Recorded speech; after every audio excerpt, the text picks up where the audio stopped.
That's Hey, it. I don't know what I don't even do that for real. It's like I'm in the building. I Thank y'all miss for having me. you. I miss you so much. Thanks for coming on. I know it's kind of early. And Yeah. you're a trainer Well, on you Facebook, listen. but You see the sun rise and the sun in the back, so this is the life I'm living. is Right that your view from your now. living room? I don't live in San Fran, but that's kind of what's happening outside a little bit. Yeah. Yeah, it's nice. Wow, Just thank you. thanks for coming on. So we know each other because sorry, I'm like I have a cough this morning. I don't think it's COVID. I think it's an allergy. I know, but I'm here. This is why we social distance, just in case. We need Um, 6 screens of separation. so we know each other from Equinox. We were coworkers. You are a trainer, but you're so much more than that. And I know that like we've hung out quite a bit, like outside of work, and we've gotten into your story. And I find you incredibly inspiring, extremely smart. I go to you for advice, like you're like the man, and you What? make me laugh, and you make me laugh because you're a comedian too. So That's a- I just thought it would really be really cool to have you on and share your story of how you grew up and where you came from. I know we've gotten into it a little bit, and I feel like it needs to be heard because you're really inspiring and how you got to where you are today. So I will let you take it away and share your story. I appreciate it. Oh man, my light just got really weird. Let me not do that to the people. Like my, all of a sudden, like my hair was disappearing. I was like, no, I need that. It's like turned to like Wayne Brady all of a sudden. No, so I'm from Florida originally. I know there's always a Florida man joke somewhere, but I'm from there, and I'm the middle child of five. So you can take whatever psychoanalysis of middle children and kind of apply it to being a comedian. But I didn't start out being a comic. I was a nerdy kid, right? And like when you go into kindergarten or first grade, you take all the tests and they kind of place you in Mm, school. yeah. So I guess I don't have the test scores, but apparently mine were really high. And they're like, hey, this kid can be something. And they tell you that at 5 or 6. And then your parents are like, oh, we got to do something about it. And so from that young age, it was always you in academics. That's what you're going to do. Mhm. None of my other siblings, even though they're smart as well, they didn't have that like battery in their back. Mhm. And so that's where they pushed it. And so my brain went to I got to achieve and be a perfectionist and do all that stuff. But when your identity is attached to academics only, then you don't really build out the rest of it. And it wasn't until way later, maybe like middle or maybe high school, that the creative side kicked in. You know me as a comic mostly, but Yeah, as a I trainer will too. say though that you stuck out to me at Equinox because let's be honest, we don't have the smartest people that work at I'm Equinox. not doing that. Those are my coworkers. I'm not gonna do that. No. I'll So say it. now No, you on that ledge. some are really, and I've had some coworkers of ours on the show that I think are geniuses, but there is the other side to it. And you've always stuck out to me as being, I mean, anyone that has a conversation with you, you're like, oh, this guy's really smart. Like you really are. And so it really does stick out to me. So yes, I do see you as like the funny Okay. comedian, your trainer, like that whole thing. But in like I do see 100% like the smart side. It sticks out. Just so you know. All right, listen, I'm not going to trash my coworkers to big myself up. So I was like, I'm not giving you that. I'll accept the compliment. Hey, Those, I'm not saying like I said, I don't want to. I'm not trashing anybody, but I'm saying that some people Equinox hires, not all, 100%. We have really great smart coworkers. Some of them, I'm like, okay. I mean, some have good abs. You know, good Exactly. abs is a good prerequisite to work at a gym. Like, let me see your six pack. Yeah. Like, all right, here's a shirt. Go do some stuff. It's like, all right, cool. So that was like the backdrop of it, and I think the turning point for me really was there was a custody issue around 12 or 13, and I had to move from one parent to the other one. And when that happened, my major identity was my academics. That suffered because mentally I was all over the place, right? I'm trying to figure out what my siblings are doing and got displaced and all that other stuff. And school just started kind of going down. And as an outlet, I started writing how I felt, which manifested as like comedy, because that's how my brain repackaged it. So I wasn't like writing, you know, lyrics to songs that were like, "Why am I here?" This like I wasn't that kind of stuff. It was really like, how do I make this sad situation funny? That's Mm-hmm. just where my brain naturally went, and so that kind of began the comedy type journey. Stand up came like 10 years later, but writing comedy was like, I'm having a rough day. Let me try to write something funny to make myself feel better. Okay. And then I said to my 13, 14 friends, "You'll read this sketch," and they'll be like, "Yo, this is kind of dark, but I like it. It's funny." I'm like, "All right, we just don't skip over the dark part. Let's just stay on the funny." And at a certain point, you had to grow. I grew out of that little. It was a moment of depression, really. If I'm like looking back on it as an adult, it was maybe a 2 year run of being depressed. But in my community, especially a Southern Black person, that's not talked about a lot. Mm-hmm. At least not then. This is like 20 years ago. Right. Nowadays, a lot of kids have therapists, and Mm-hmm. back then, if you had an issue, you go to church, you pray, Right. Right. you. And did your family raise you in church?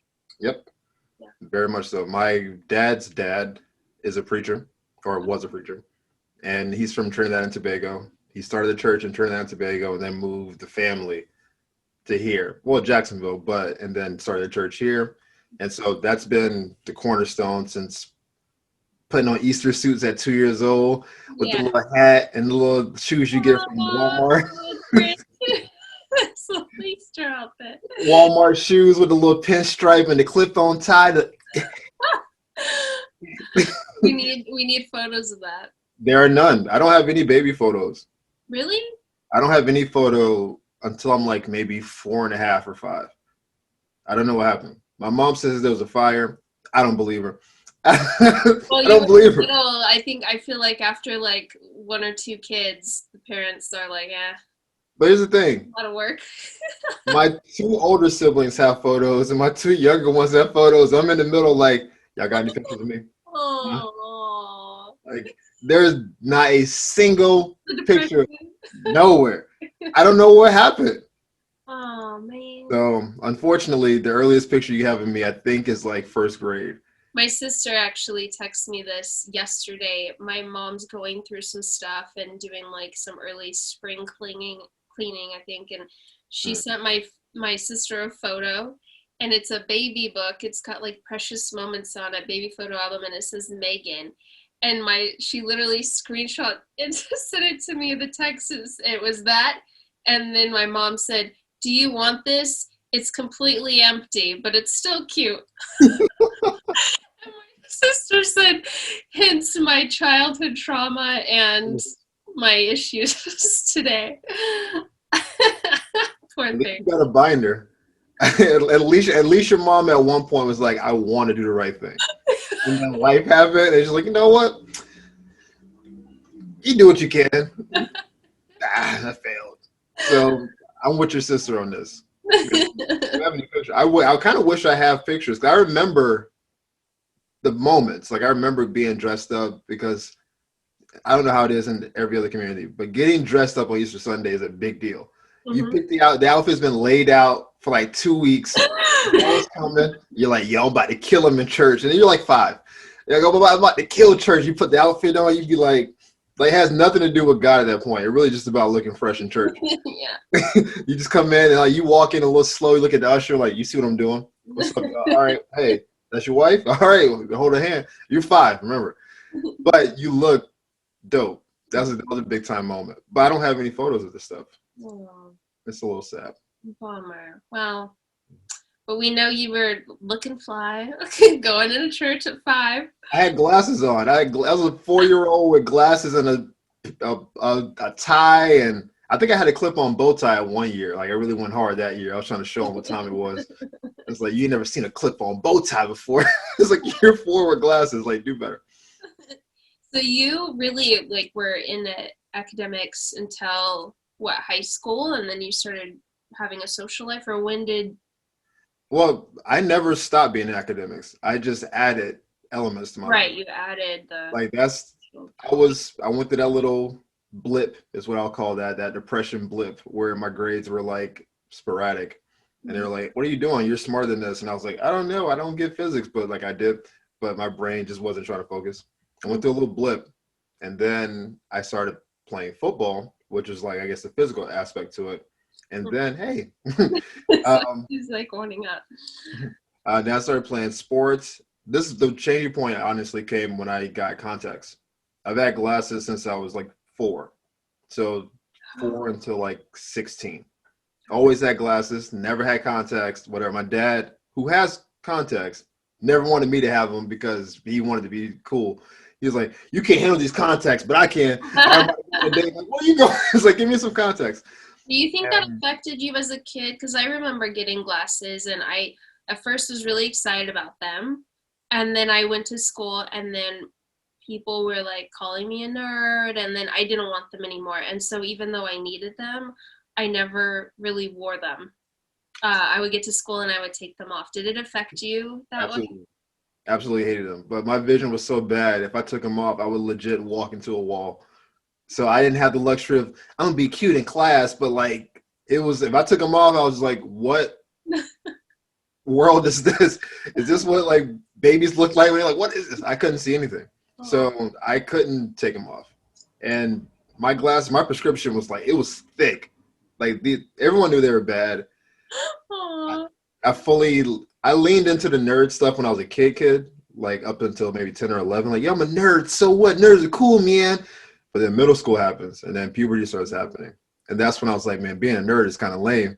But you can't turn it off because you still need the glasses and stuff. So I was like, "Hey, I'm Yeah. a nerd, but I can do push-ups now." Did you have braces the same time you had glasses? Never had braces. You've never had braces? Never had braces. Skip Smile that. for the camera. How have you never had braces? I know. I'm so Now, jealous. luckily, I skipped that phase. But I did have glasses and I did have goggles that I played football in for a year and a half. And wearing goggles for a year and a half is worse than wearing braces because you put them on and you look like a Ninja Turtle. Oh, Yeah. all right. So you started getting when like was your first girlfriend then? Ooh, that's a good question. See, because I don't count high school stuff. Like, that's not, Really? I I don't, do. well, also, I don't count it because I really didn't Important have, in high school. Like I remember my first high school boyfriend. Like I breaking my heart. I remember, and I was like crushed. I thought I was so in love. And actually, funny story, we ended up dating as adults, but and he's great. oh, But okay. but Want to I get into that don't story like or no? It's like we can talk about that story. I'm here to that. play.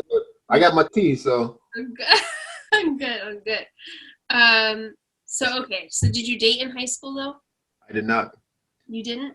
I didn't. This was high school was an odd. I love high school. Let me say that. I went to a college prep school in Jacksonville called Stanton College Prep. Shout out to the Blue Devils. Um, and the school was designed to get you ready for college. We Okay. took all AP courses, a lot of dual enrollments. If you do well in that school, you can basically go anywhere you want to go in the country. So high school was dope. I'm AP Physics, AP Calc, anatomy, physiology. These are like high school courses. Mhm. So that was what the school was designed for. I was on the football team. I did theater in high school. I was spread. I did TV production, like I was on the morning announcements. I was all over the place. This is when the performers started coming out. Mhm. Perform on the field, perform on the stage, perform in the studio. I was all over. Mhm. And I was desired by some women, like maybe at 17, 18. Mhm. But because I spent my whole life being a nerd and being in the background, I didn't I didn't want my first choice to be the wrong one. I was very risk averse, and that's kind of followed me a lot of my life. Where I said, what if I choose this girl, but another one likes me who I think is cuter? Do I can't just jump over. So it was like I had a couple be, "Oh, Chris, you're so cute." I'm like, "Nah, thank you, girl." But I didn't know what to do with it. So I just had a couple of like options that I never chose. Okay. And it was that kind of situation. So no dating, just interest. Just just interest. Okay. So you get out of high school and then you go to college. College, UCF, Orlando. Holla at your boy. Golden Knights. Listen, I'm a Florida dude through and through. So go to UCF. That's when I actually started personal training. We Oh, did because when I got to college initially, the goal was to play football. And my first year, we didn't have tryouts for the school, which is weird because you're supposed to based on NCAA rules. But our old coach, George O'Leary, was like, we're not doing that. He recruited the guys he wanted to recruit and just was like, I don't want to have tryouts. So my freshman year, I trained all off season, like, I'm going to play football. And then there were no tryouts. So I'm just in really good shape with no outlet. I'm like, what is this?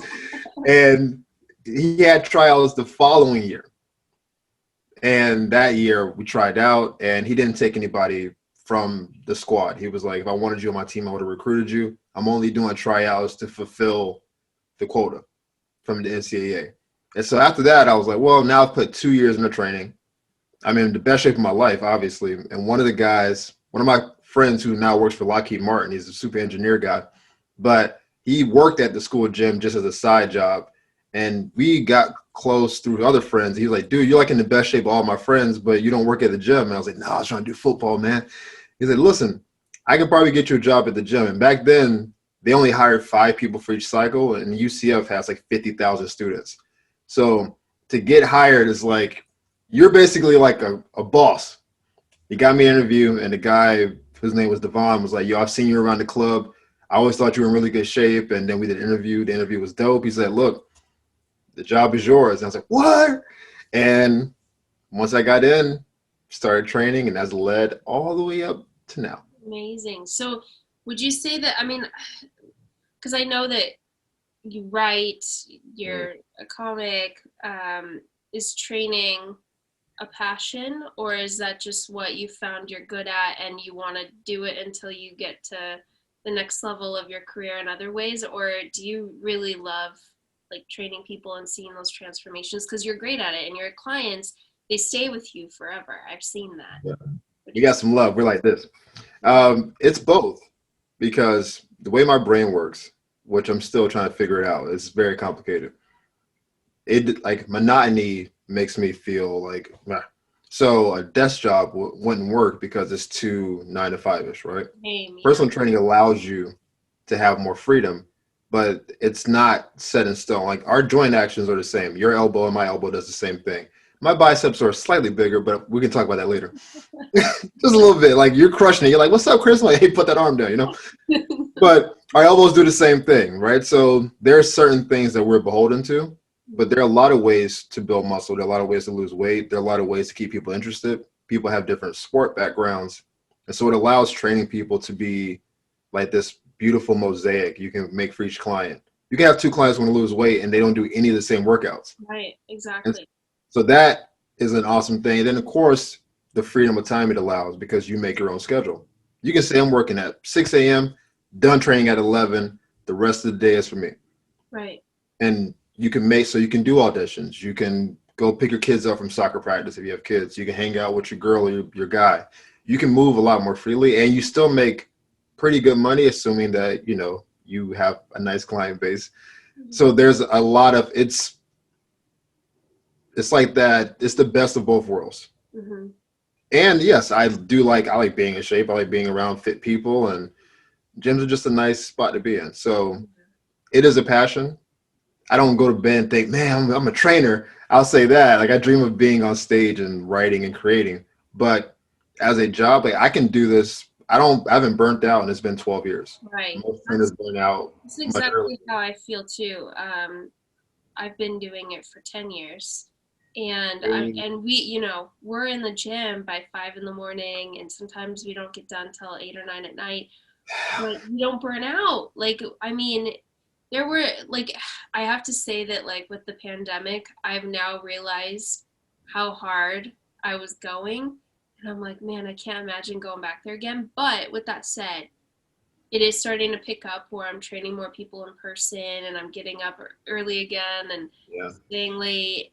And it's really, I feel like it's fine because it doesn't feel like work because every day's different. It's not a 9 to 5.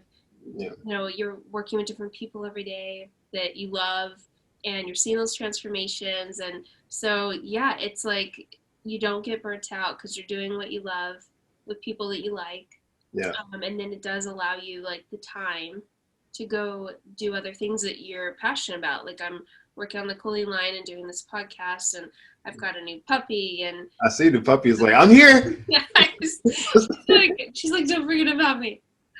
Yeah. So yeah, so it is nice to be able to like still do what you want to do and then still make a good living, doing what you're doing. So I get that. Especially out here. Like you're more of an LA person than I am. Like you're a California girl, right? Mhm. But I'm a transplant, so I'm kind of like trying to figure it out.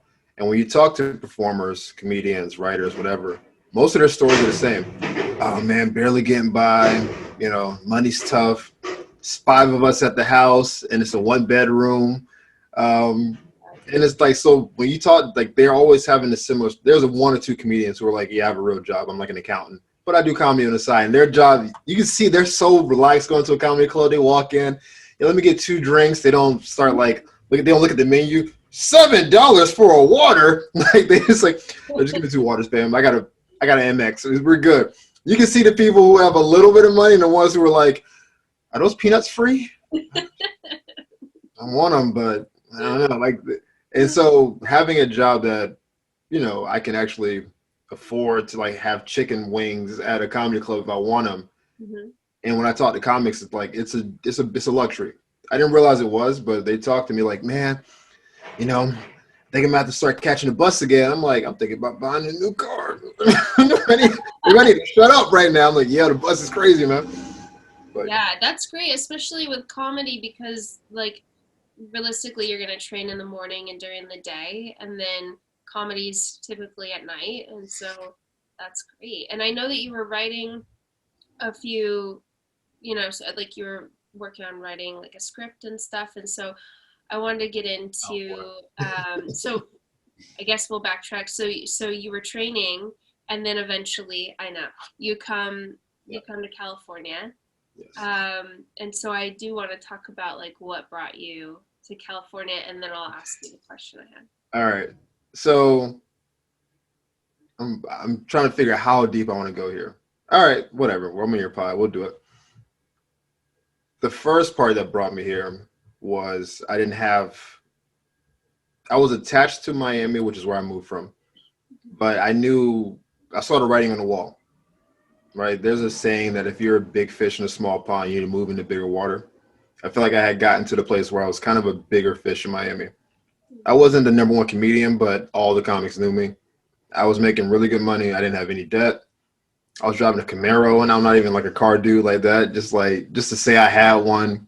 I had a beautiful lady at the time, but I feel like I was stagnant. I've been a trainer there for like 5 years. I've been a tier 3 plus for a minute, and I was making money. I was doing well. Sorry, for those of you that don't know, like tier 3 plus at Equinox is the top trainer at the time that you could be. Yeah. Sorry. Sorry, it's my bad. I'm talking to you like, tier 3, like, yeah, of course, but they I was like, okay. So I'm doing really well, but I was 28 and I said, I don't know like what the next move up is. Mm-hmm. Up to that point, it was move from tier 1 to 2, 3, 3 plus. That was one track. Then I had all these debts. Let's pay the debts off. Paid them off.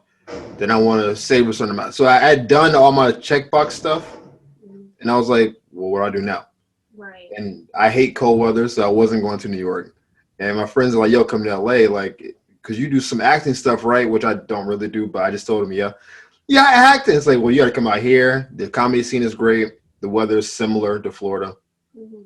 And now I had a girlfriend at the time, which made things a little more complicated. Mm-hmm. So I was like, hey, I'm thinking about moving in like 6 months. And she's like, well, we just started dating. And I was like, yeah. Well, I don't know how this is going to work. I don't know how this is going to work. And we tried the long distance thing, and then she tried to move here, and that situation fizzled out. And actually, looking back on it, it was mostly on me. You know how people have a relationship and they blame the other person? Mm-hmm. Looking back on it, it was like 80% me. Okay. I can lean into it, take responsibility, because when I moved here, I assumed it would be easier than it would have been.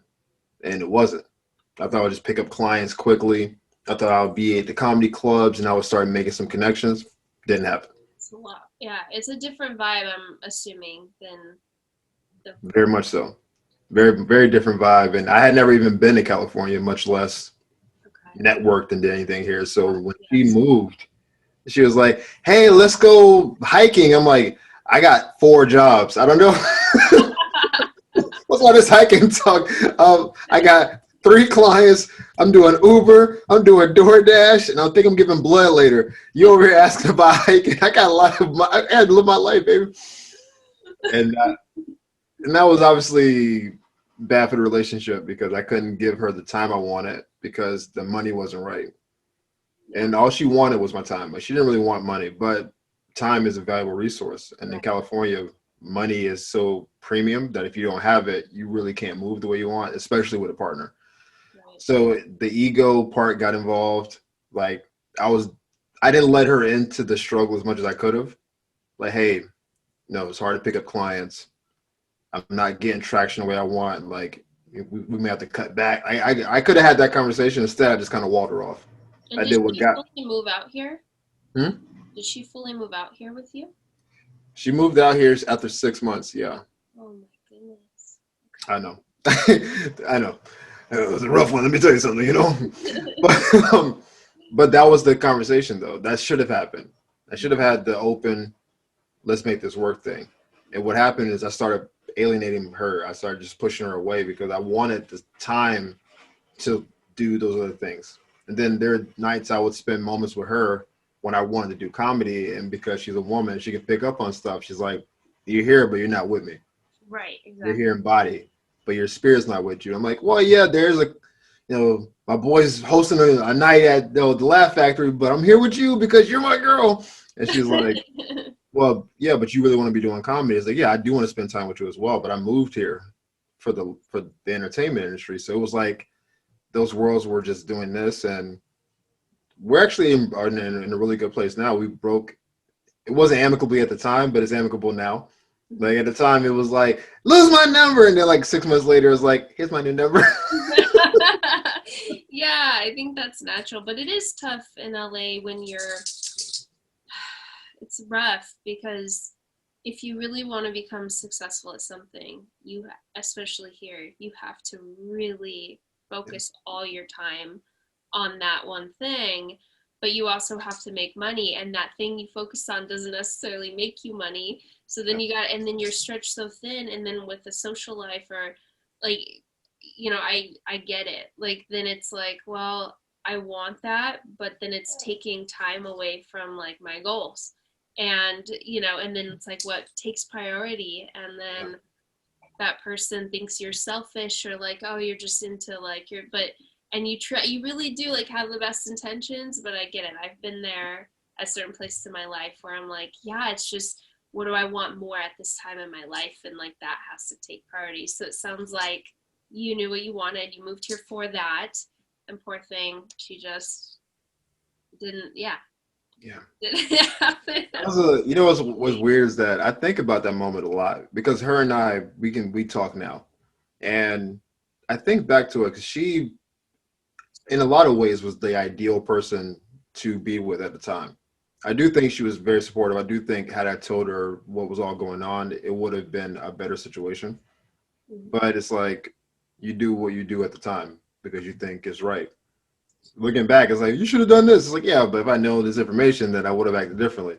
At the time, it felt like it was right. I felt like I was drowning, and I'm not a particularly good swimmer, so this metaphor works real. If I'm drowning, and you try to save me, I'm going to probably pull you down and drown with me.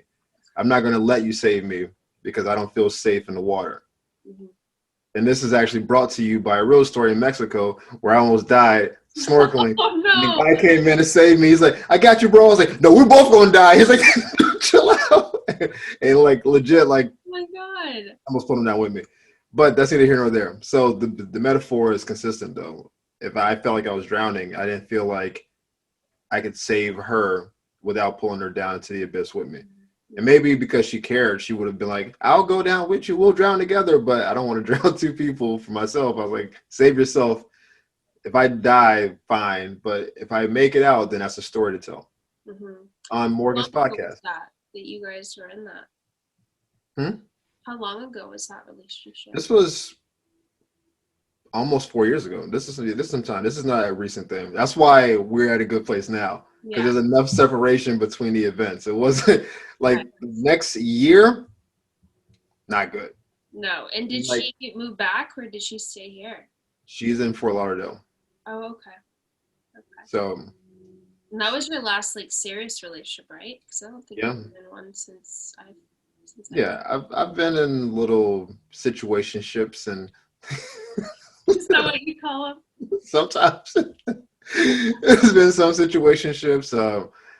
I think I may have been in an entanglement at some point, but them? I think I may have been there at some point.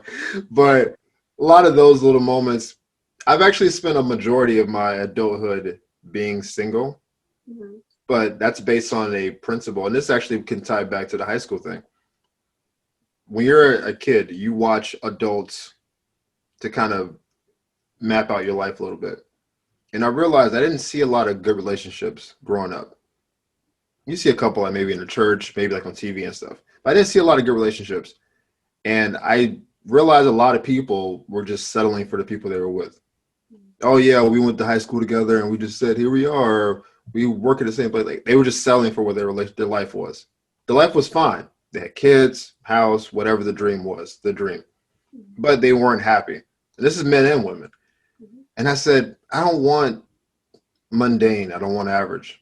So I decided like at 17, 18, this is a big decision that I've actually just stayed consistent with.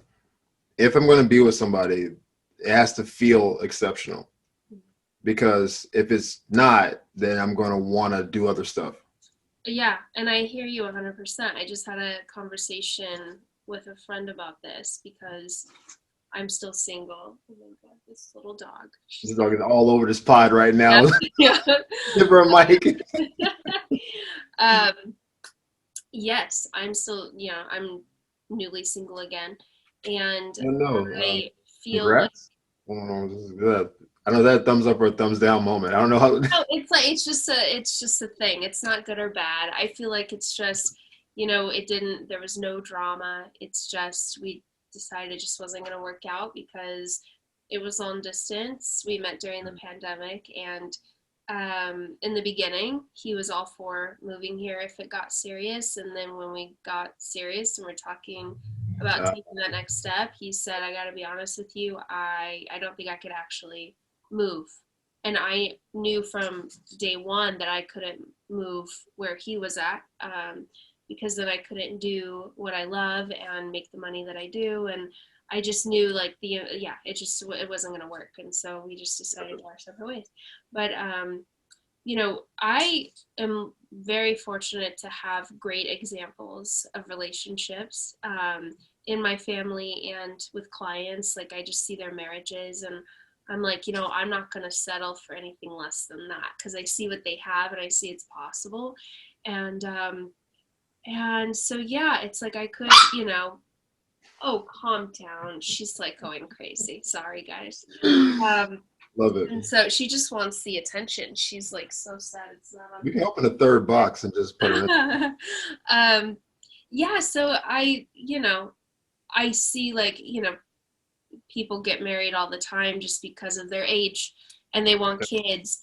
I'm at a point now, and it took me a long time to get here, where yes, I want marriage, I want kids, but I'm never going to settle because I'm scared of it not happening. Right. I'm at a place where if it doesn't happen, it's fine. I am happy with myself. I'm happy with my life. And so I think I just got there, I think during this pandemic where I finally just said, I love the idea, but when I look at people that panicked and just married someone to get married and had kids to get, they're not happy and I'm happy. So I would rather just live my life the way it is. And then if someone comes in my life where I'm like, wow, I don't like this could be what I've pictured and what I've seen in like family members and clients that I have and friends, then great. Like I would love to have that. But if it doesn't, that's okay too. And I think it took me a long time to get to this place, but Because I could have easily, I love this guy, right, that I was with. I still do. I always will have a special place in my heart for him. I could have very easily picked up and moved to Fresno and No. I could have married him and had that life, and but I knew that would be settling, not because of him personally, but the situation. And so it was still settling.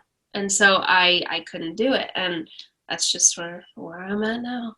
Listen, if you're on a Tyra show, they would give you so many applause breaks right now. I didn't want to settle, and that's not my life. You go, girl. Woo! I'm here for it. I agree with you, and I think that this is a weirdly mature thought as a kid to now, and we're in the same place now, where if you're looking for exceptional, then you're going to be disappointed a lot of the time because very few things are exceptional. Mm-hmm. So when I made my life decision, you made yours during COVID 2020. Mm-hmm. I was like the summer of 2000 when like Lil Wayne was just getting hot.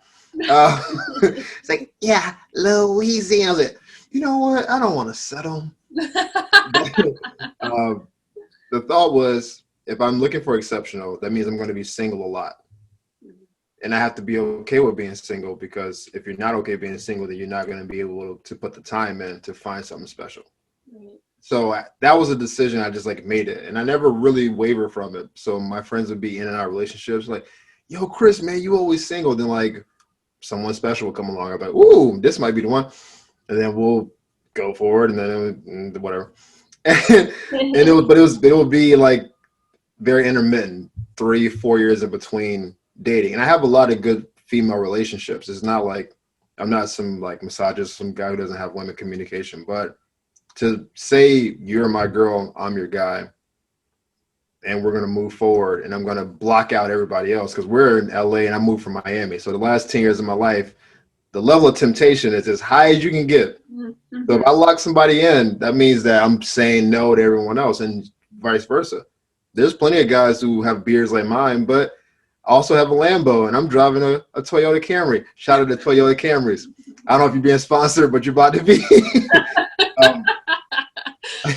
So it's like, you have to figure out what it is you want and know the good and bad with that. I'd have friends who were very trusting of people.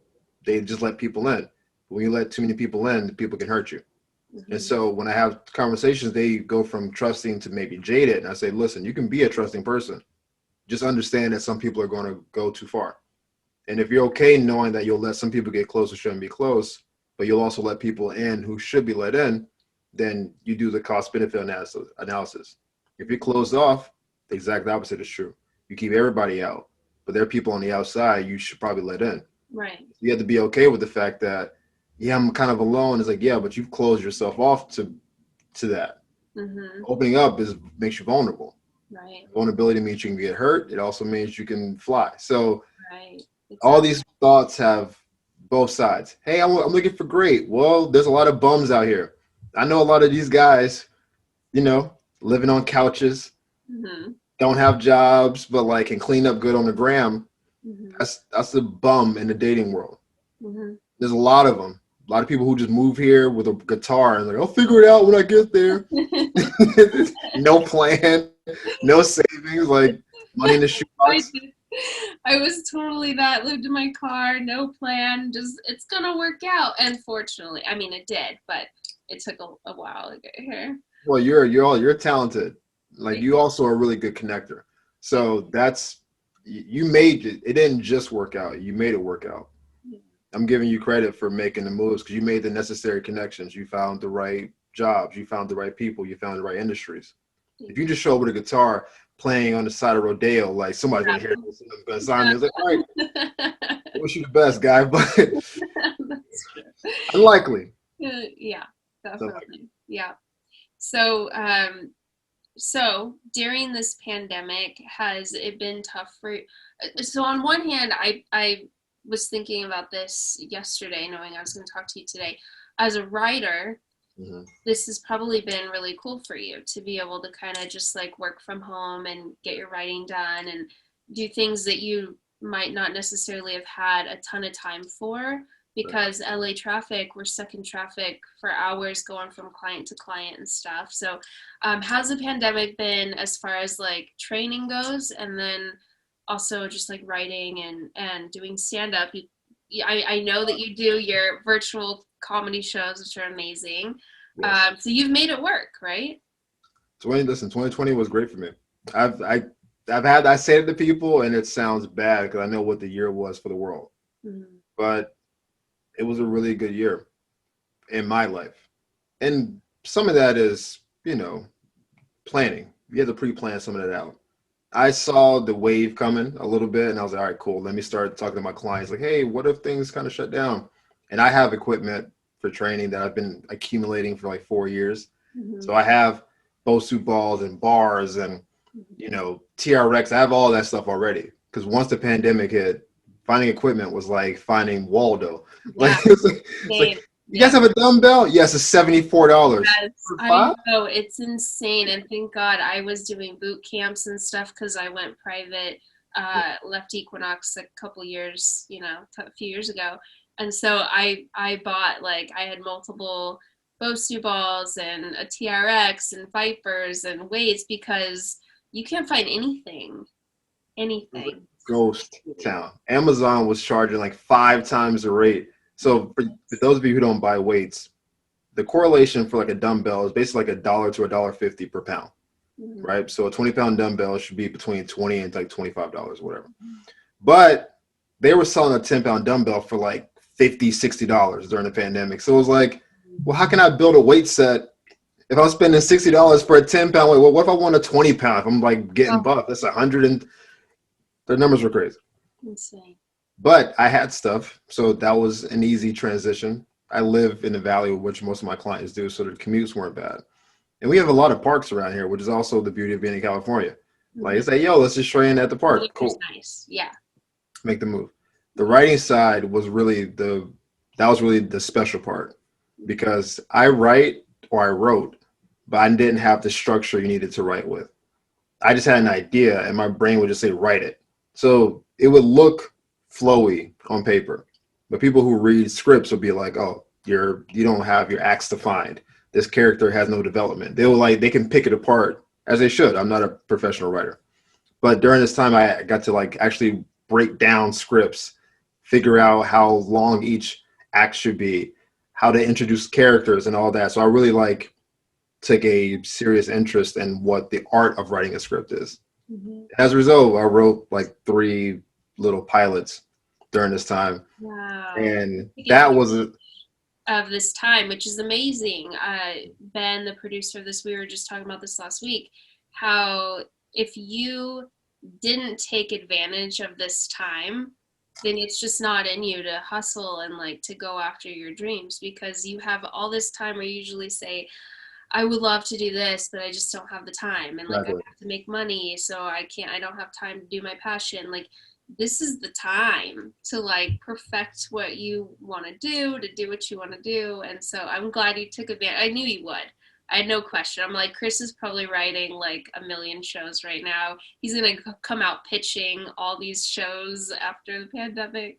I'm so hyped. And then you mentioned the virtual show. The next show, I don't know when this episode is coming out. So, Tomorrow. uh, oh well, my next show is tomorrow. Tomorrow night, Friday Funnies. You can check me out on social media. We'll plug all that stuff later on. But I never did any virtual show, and I've never considered myself a technological person. All my friends know you give me like a laptop, I'm just like, now what? Like, do I hit smash ants with it? Like, I've never been a tech guy in the least bit. So the idea of a virtual show to produce one was a daunting task. Not my wheelhouse. I'm a performer. I show up, give me the mic. Hey, you guys having a good night? Good night, and I'm gone. I don't know like the rest of the production part.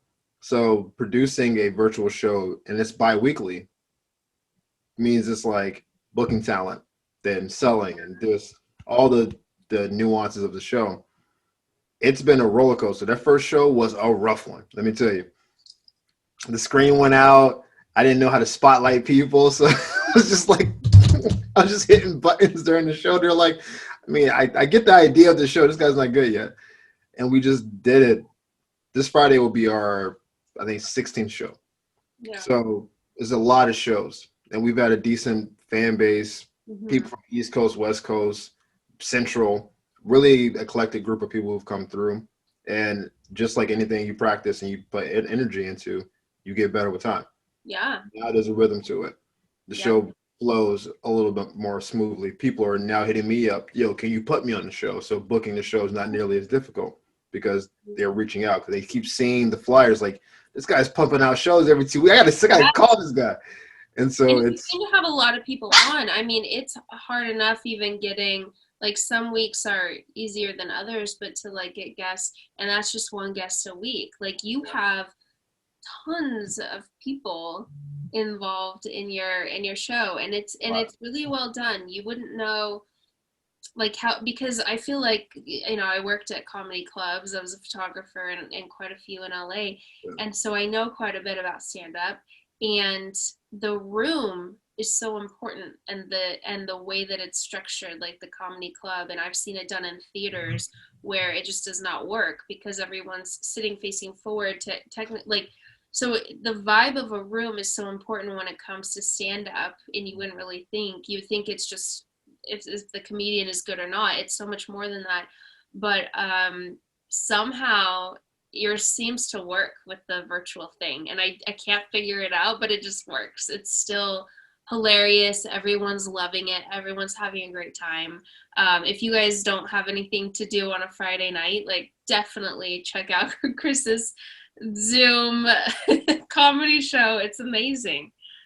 it's an interesting thing. I've talked to comedians who do a lot of virtual shows because what I did, and this is like, I guess, humility. I had never done a virtual show before, but I knew people who did. So I talked to the people who did it. Hey, you got a virtual show. What are some pitfalls? What's your platform? How do you sell tickets? What have you? Talked to like 5 to 7 comedians who I know and kind of trust.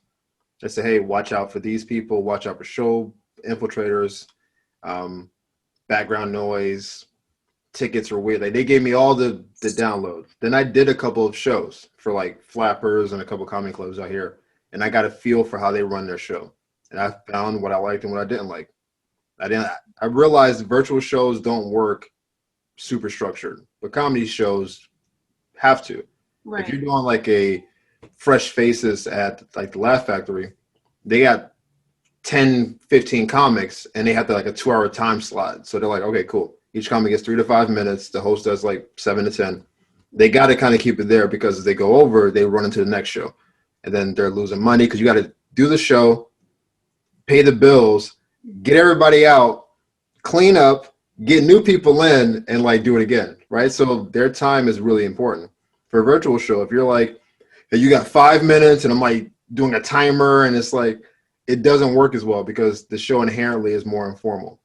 So I have a looser structure, but there is a plan in place. Mhm. And that's what I've learned. And every show's gotten a little bit better at something. Some shows I've been better at hosting, some have been funnier, some have been a bad host. You just kind of roll with it. Yeah, what I like about your show is the last time I attended one, all the comics, like, you typically, like, you'd have one comic go on and they would do the thing and they would leave and the next one come on. But you guys were playing off each other quite a bit, and it would go, from one person to the next, and like that person, it was their time, but sometimes someone else would chime in and you play off each other and it would be hilarious, and then they would get back to their thing, and then someone, it made it, in my opinion, a lot better because together you guys are so funny. So it's like you're all strong on your own, but then together playing off each other and like commenting, it was like, it was really enjoyable. I was like, wow, I didn't think this would work, but it really works. It's insane. it's Love it. it's like everything else creative. Like I'm sure we've talked about you doing the pod forever. I'm sure you wanted to do fashion for a long time. Sometimes you just start moving in the direction of the thing you want to do. Mm-hmm. And you figure it out along the way. You have a plan, but you can't account for every confounding variable, right? So You have a plan, and then variables come, and you hope that your plan accounts for those. And when you can't, you have to move. You have to adjust. I've had, like, just for our virtual shows, there have been 2 shows where my internet cut off Mm. somehow. Like, I don't know. I paid more than enough money for internet, but we're in California. They cut off. And Marvin, who's a mutual friend of ours, Mhm. is always on the shows because he's like the homie. He's the house comic. Mhm. Anytime I think my connection is getting kind of dicey, I can spotlight him as a host and say, "Yo, my connection is kind of spazzy. I need you to take over." And Mhm. he's hosted before. He's like, "Yo, I got you." So if it cuts out, I know he can keep the show going. Mhm. And hopefully it doesn't cut out because I want to keep it going. But it has cut out. He just rolls. And Yeah. then at some point, my connection comes back, and I get back in the show, and people are like, "Yeah, Marvin's funny. We didn't even like miss you." So sad. No, I know that's not true. But Marvin is amazing. I want to have him on here too. I love Marvin so much. Listen, you got to get him on. We do, like, when we came on, you saw the Captain Marvel background. We Yeah. do our podcast, the Coolest Nerds You Ever Met podcast. Is an anime podcast with Marvin, myself, and Raph. We're 3 nerds Um, talking about anime, talking about Cute. DC universe, Marvel. It's blowing up. Listen, Yeah, Raph is really into comics. I mean, I didn't really know that you were too, but I remember at Equinox him talking about it all the time, and he gets really into it. I'm not into comics. I'm into the universes. Like Marvin and Raph are the comic guys. I am. I watch all the Marvel movies and DC movies, and we just like we fight. I like Thor. I like Iron Man. Whatever. They're both great. But that's what the pod is about. And I think having Marvin on would be a great guest because he's also a trainer, but he's also a dad, and he's got other stuff to get into. So He's amazing. I love him. I'll let you get into that later on, you and Ben. It's like I don't work for you. I'm booking guests for you. I got 2 people you need to have on the show. All right, this guy's good. I don't You're work here. a booking agent now. I don't work here. So, so what is it that you want to like? What's your like main goal? Like, where do you see yourself in the next 5 years? Now, where do you see yourself eventually? Like, what are you wanting to do? Yeah, this is a question I've had more frequently. Your dog is the man She's or the like, girl. she's like, I know what I want to do. I want to go for a walk. Like That's exactly. She's pissed because this is an off time for us, and she's usually like on a walk right now. I'm sorry. So what I want to focus on is comedy is coming back. Stand up is coming back.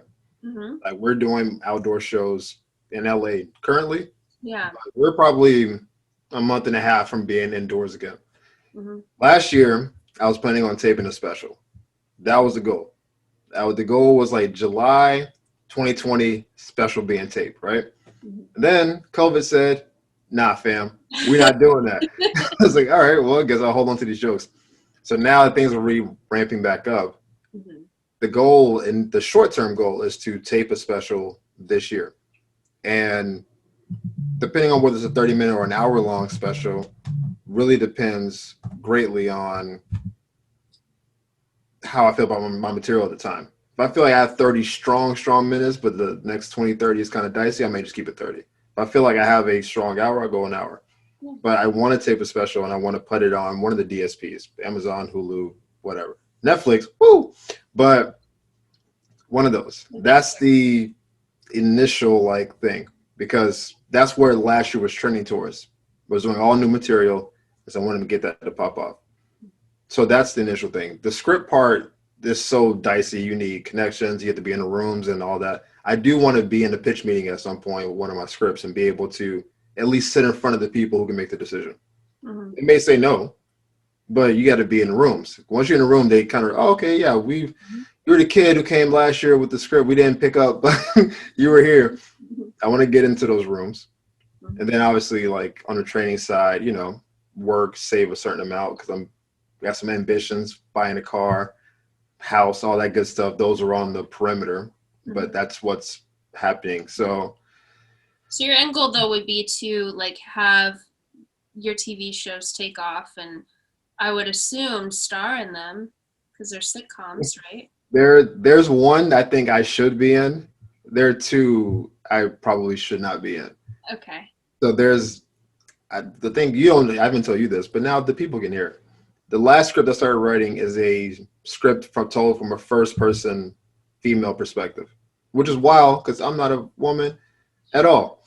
So so I'm writing this script from what I believe I know about women, which is very little. No, I wouldn't say that. I wouldn't say that. I think you know a lot about women. You don't give yourself credit. And you crack me up because you observe a lot with women and Oh me yeah. especially when I say things like, for me. For me, I just feel like that's great. I I Or observe a lot. obsession for brunch. Like brunch is a big deal. Brunch is coming back. So brunch got bodied in 2020. 2021 brunch is on its way back. You want waffles and margaritas? We're doing it. Like, all right, cool. I observe a lot because I don't drink and I don't smoke, but I do a lot of social stuff. So when you're the sober person in the room, all you can do is observe. You just watching how people move. Like, you saw people come in, you see them like, two mimosas in, and you say, "Oh, that's a different person," and you start doing the observation. I was But thinking of that, not to cut you up, but okay. I have a memory of being in a bar, with people from Equinox, and I'm a lightweight, so like two wines and I'm done. And I do have a memory of like Marvin, like was standing there. I'm pretty like literally maybe two glasses of wine. I'm pretty wasted off of that, and I don't know what was going on, but you don't drink and you saw that like I was like a little much and you were like, okay, I'm taking this away. And like you like took care of like you're like, and you're done. And you took care of it, you like cut off. And where most men would not do that, like they would be like, have more. And you were just you come in and you're like, no, she's done. She's done. And I appreciate that, but I do admire that you don't drink and that you do observe and you like point out little like okay, like just had a little too Like, much. hey Bart, she's done. You Yeah. paid for it already. Keep the money. Don't worry about it. She's good. Give her water. Just tell her, oh, this is a new clear vodka. Ooh, it goes down so smooth. Like it's water. But you But do observe, and I see that. well, I hope that comes across in the script because I this was a more of a creative challenge because every script I write has a black lead because I believe that we need more of that. We can't just have Issa Rae out here killing it and Shonda Rhimes, and then that's the extent of our writing. They're amazing, and I would love to work with them at some point. But I don't want that to be the full extent of it. And they have a particular writing style that I don't have. So, because they don't write, Insecure is a sitcom, but it's a sitcom with a drama. And then Shonda Rhimes only writes dramas, basically. They're hour long, whatever. So I don't write in that style. So I write in mine, but I do want whenever these do get looked at or possibly picked up, I do want that representation on camera. So I wrote two where there's a black male lead, and I was like, well, I just want to keep writing dudes all the time. Like, let me try to like flex a little bit, and I had to kind of really get into my female headspace, which is a weird sentence, but whatever. Okay. And it's a female lead, and I think I do it justice, but I'll be honest, I won't know until proper people read it and say, this is trash. And I'm like, well, I tried. What are you going to do? I doubt it's trash. I really, really doubt it. I think you're extremely talented, and I'm really excited to see what you do. And I just knew you would take advantage of this time that we've been like shut down. And I've been thinking about it. Like I know we don't like always talk or I don't reach out, but you are on my mind. I see you on Instagram, and I'm like, I bet you he's writing like the coolest stuff right now, and I just can't wait to see what you do. Listen, I thank you for having faith in me because sometimes I'm not doing any of that. So I'm just like sitting around like,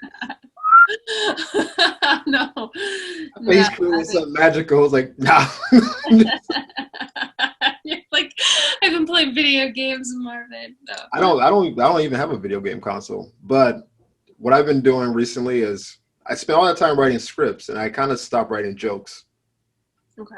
for like 6 months. I was only like redoing old sets.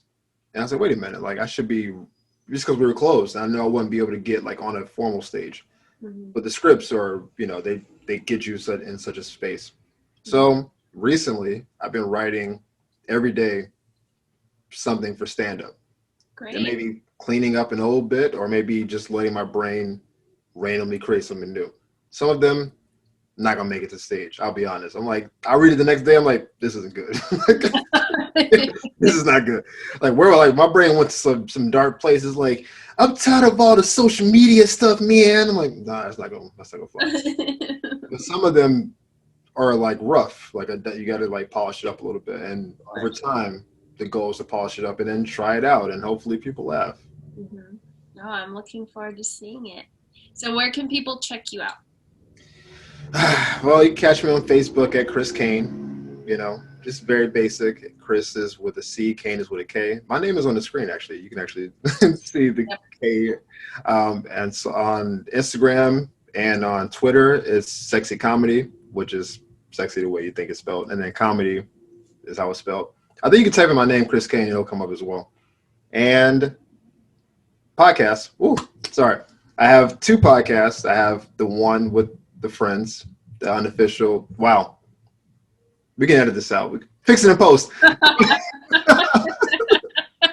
it in post, because now I'm like, my brain is like doing I have two podcasts. I have my own called the Unofficial Therapy Podcast, which I've had Morgan on as a guest before. It was a great episode. That is on Spotify, Amazon, and Apple podcasts. And then we have the Coolest Nerds You Ever Met podcast, which is on YouTube, Amazon, SoundCloud, all that good stuff.